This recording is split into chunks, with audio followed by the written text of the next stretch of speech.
اعوذ باللہ من الشیطان الرجیم بسم اللہ الرحمن الرحیم۔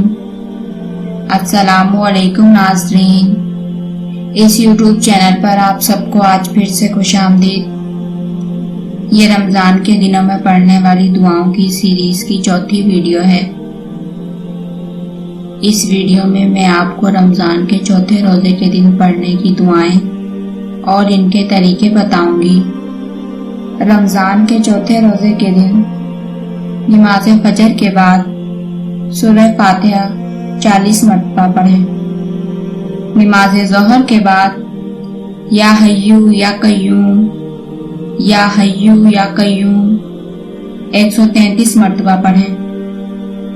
نماز عصر کے بعد دعائے جمیلہ 3 مرتبہ پڑھیں۔ نماز مغرب کے بعد سورہ والتین 11 مرتبہ پڑھیں۔ نماز عشاء کے بعد سورہ مزمل 3 مرتبہ پڑھیں۔ یہ تھی رمضان کے چوتھے روزے کے دن پڑھنے کی دعائیں۔